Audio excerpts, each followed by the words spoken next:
नमस्कार, जय हिंद। स्वागत है आपका ओनली यूपीएससी पर।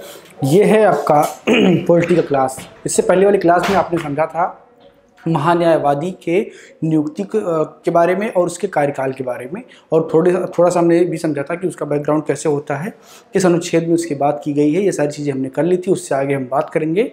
और इस क्लास में सबसे पहले ये बात करते हैं कि उसकी योग्यता क्या होनी चाहिए। अगर किसी को महान्यायवादी नियुक्त करना है तो ऐसा तो है नहीं कि किसी को मुंह उठा करके नियुक्त कर दिया जाएगा। उसके पीछे भी कोई लॉजिक होता होगा, कोई योग्यता तो निर्धारित होती होगी। भले ही संविधान इस पर मौन है, लेकिन रिवायत है, परंपरा तो होती होगी। ठीक है, तो योग्यता देख लेते हैं। अटॉर्नी जनरल ऑफ इंडिया के नियुक्ति की योग्यता,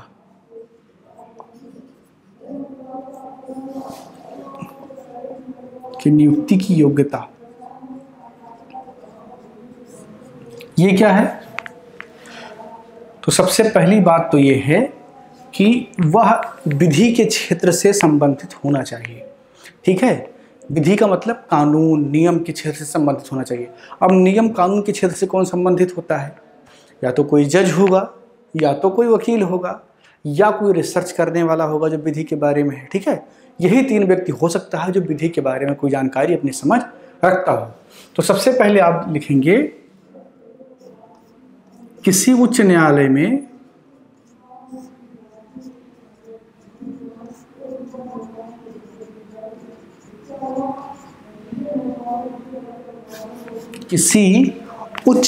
में उसने कम से कम 5 वर्षों तक जज का काम किया।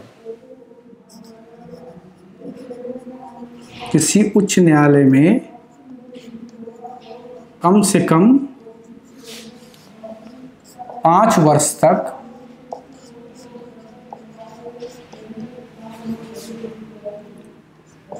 जज के रूप में कार्य किया हो।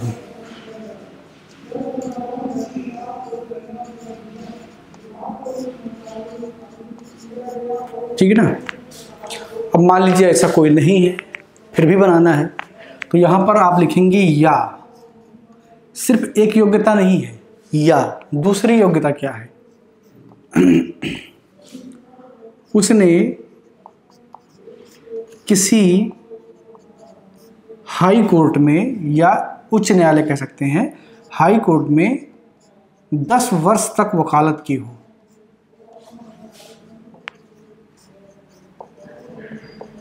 10 वर्ष तक वकालत की हो, क्या दूसरी योग्यता हो गई। अब फिर यहां पर या लिखेंगे। मान लीजिए ऐसा भी नहीं है, फिर भी बनाना है, तो कैसे बनाएंगे? तो तीसरी योग्यता है राष्ट्रपति के नजर में वह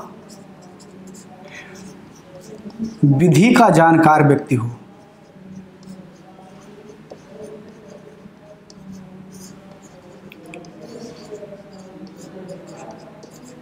ठीक है, तो सबसे पहली बात क्या है कि वह किसी हाई कोर्ट में 5 वर्ष तक जज रहा हो, या उसने 10 वर्ष तक वकालत किया हो किसी हाई कोर्ट में, या राष्ट्रपति की नज़र में वो कोई विधि का जानकार व्यक्ति हो। अब ये वाला जो प्रोविजन है ना, ये कब होता है? जब जो है सरकार के पास कोई नहीं मिलता है जो जज रहा हो या वकील रहा हो, तो उसके पास एक विकल्प होता है कि आप किसी ऐसे व्यक्ति को भी बना सकते हैं जो विधि के बारे में जानकारी रखता है। अच्छा, यहाँ पर विधि इतना महत्वपूर्ण क्यों है? देखिए, जो अटॉर्नी जनरल का काम है वो कानून से ही संबंधित है। वो एक तरीके से सर्वोच्च कानूनी अधिकारी होता है। वो भारत सरकार के हर कानूनी पहलू पर सबसे बड़ा अधिकारी है। हर काम उसको करना होता है। अगर किसी लोअर कोर्ट में पेश होना है, किसी हाई कोर्ट में पेश होना है, किसी सुप्रीम कोर्ट में पेश होना, तो वो पेश होगा, या उसके जो द्वारा नियुक्त व्यक्ति हैं वो पेश होंगे। तो उसका विधि का ज्ञान उसको होना बहुत आवश्यक है। ठीक है, अब यहाँ पर क्या है कि जो राष्ट्रपति की नज़र वाली जो बात है कि भाई राष्ट्रपति की नज़र का मतलब सरकार की नज़र में। ठीक है, तो सरकार ऐसा तो है नहीं कि किसी ऐसे ही व्यक्ति को कह दिया कि भाई राष्ट्रपति ने कहा कि ये जो सामने वाला व्यक्ति हमको रामू या मोहन दिख रहा है ये विधि का जानकार है, ऐसा भी नहीं होता है। कोई विधि का स्कॉलर हो, जो रिसर्च कर रहा हो, बड़ा जानकार हो, तो ऐसे लोगों को भी वो बना सकते हैं। ठीक है, ये 3 योग्यता है उनको बनाने की। अब बात करते हैं उनके कार्य एवं शक्तियों की।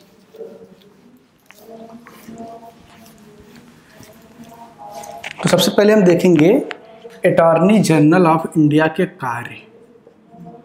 Attorney general of India, attorney general of India के कार्य। ठीक है, इनके कार्य क्या है?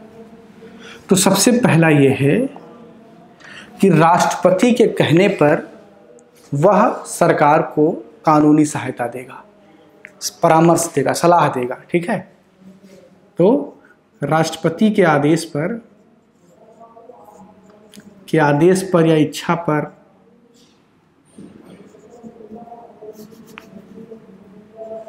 राष्ट्रपति की इच्छा पर वह सरकार को सलाह देने का कार्य करता है।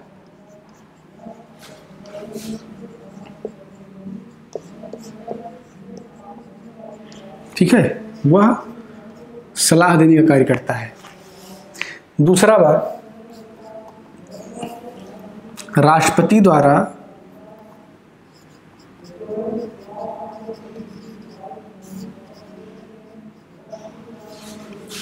सौंपा गया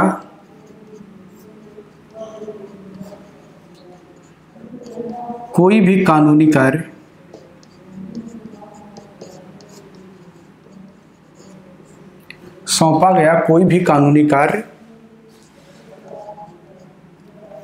करता है।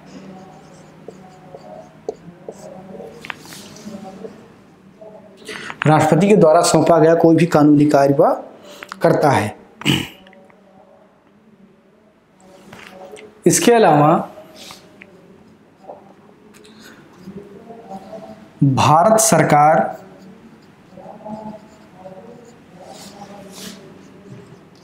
सरकार की ओर से देश के सभी न्यायालयों में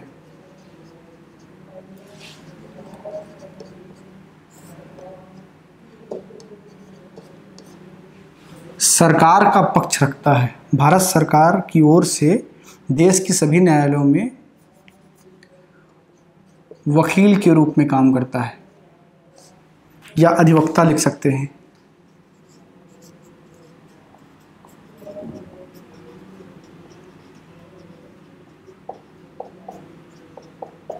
ठीक है, तो वो क्या होता है, वो भारत सरकार का एक वकील होता है, उसके लिए काम करता है। ठीक है, इसके अलावा अनुच्छेद 143 के तहत जब राष्ट्रपति सुप्रीम कोर्ट से सलाह मशवरा करता है किसी बात को लेकर के, तो वहाँ पर जो महान्यायवादी है, जो AGI है, अटॉर्नी जनरल ऑफ इंडिया है, वो राष्ट्रपति के एक प्रतिनिधि के रूप में कार्य करता है। ठीक है, तो चाहे आप उसको भी लिख सकते हैं। चौथा आप लिखेंगे आर्टिकल 143 के तहत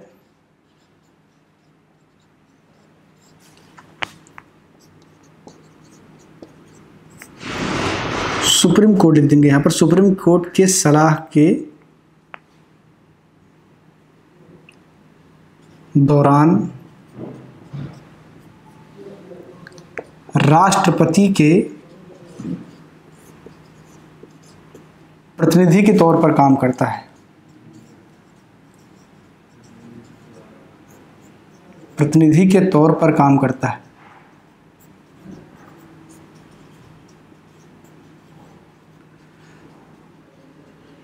ठीक है, तो राष्ट्रपति के प्रतिनिधि के तौर पर भी काम करता है।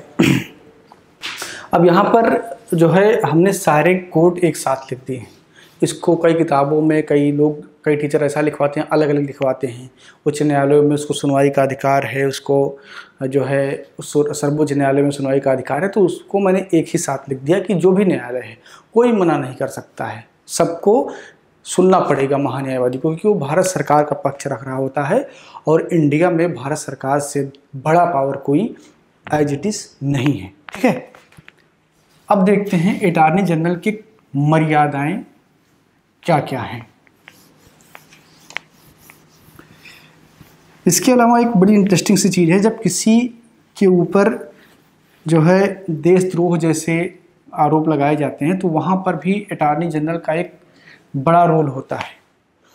वो एक जो है अपनी स्वीकृति देता है कि हाँ इस व्यक्ति को मैंने संज्ञान में लिया है और इस पर ऐसे मुकदमे चलाने चाहिए, तो वहाँ पर उसकी भूमिका थोड़ी सी होती है। कई बार करंट में चीज़ें आ जाती हैं, तो शायद आपने कभी नोटिस किया हो। अधिकार योग मर्यादाएं, ठीक है।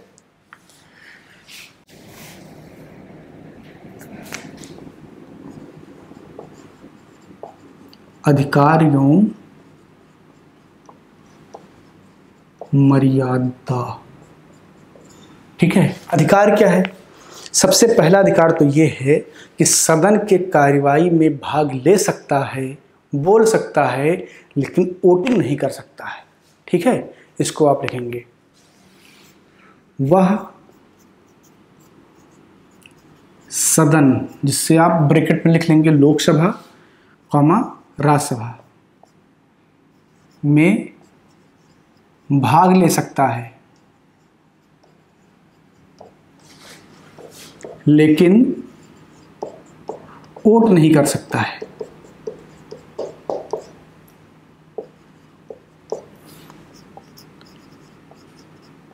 ठीक है, वोट क्यों नहीं कर सकता है?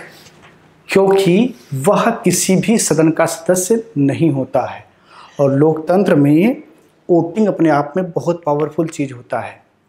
तो जिससे रिलेवेंट कोई चीज़ होगी, जिससे प्रासंगिक कोई चीज़ होगी, वहीं पर उसको वोटिंग का अधिकार होता है। ठीक है, तो जो प्रतिनिधि चुन करके आते हैं उन्हीं को केवल वोटिंग का अधिकार होता है, या जो कुछ केस में जो नियुक्त हैं उनको भी वोटिंग का अधिकार होता है। ठीक है, दूसरा आप देखेंगे देश के सभी न्यायालयों में सुना जाने का अधिकार। देश के सभी न्यायालयों में सुने जाने का अधिकार, सुने जाने का अधिकार। ठीक है, तो ये कुछ जो है उनके अधिकार हैं। अब मर्यादाएं की बात कर लेते हैं। तो मर्यादाओं में आप देखेंगे कि वो भारत सरकार के खिलाफ कोई विश्लेषण नहीं कर सकता है, वह भारत सरकार के खिलाफ कोई मुकदमा नहीं लड़ सकता है। नोट कर लेंगे चाहेंगे आप तो मर्यादाओं में क्या है कि वो भारत सरकार के खिलाफ कोई मुकदमा नहीं लड़ सकता है, वो भारत सरकार के खिलाफ कोई विश्लेषण नहीं कर सकता है, कोई तर्क प्रस्तुत नहीं कर सकता है। ये उसकी मर्यादाएं होती हैं। इसके अलावा कोई भी ऐसा अपराध का केस नहीं लड़ सकते हैं, क्योंकि वो एक वकील होता है। तो कोई भी ऐसा आपराधिक केस वो नहीं लड़ सकते जिसमें भारत सरकार की अनुमति ना हो और वो किसी व्यक्ति से संबंधित हो, तो ऐसा भी वो नहीं कर सकते हैं। यानी कि सामान्य वकील का काम जो करते हैं वो उस तरीके से नहीं कर सकते हैं। भारत सरकार का उसमें परमिशन होना चाहिए और वो भारत सरकार के खिलाफ बिल्कुल नहीं होना चाहिए। ठीक है, तो ये हैं उनकी कार्य एवं शक्तियाँ और उनके मर्यादाएँ। ठीक है, तो ये समाप्त हुआ आपका भारत का महान्यायवादी। 2 क्लास में हमने पढ़ा। इससे पहले वाले में शुरुआत किया था, थोड़ी सी उसकी नियुक्ति की बात की थी और उसके एक कार्यकाल की बात हमने की थी। इस क्लास में हमने उसकी कार्य शक्ति और मर्यादाओं की बात की। ठीक है, अब इससे आगे हम पढ़ेंगे मंत्रिपरिषद। मंत्रिपरिषद भी कार्यपालिका का पार्ट है और उसी के साथ हमारी कार्यपालिका समाप्त हो जाएगी और फिर हम बढ़ जाएंगे विधायिका की ओर, यानी कि संसद पर बात करना प्रारंभ करेंगे। तो इस क्लास में इतना ही। क्लास को लाइक कीजिए, शेयर कीजिए, अपने राय अपने सवाल भी कमेंट बॉक्स में लिख दीजिए। बहुत बहुत धन्यवाद।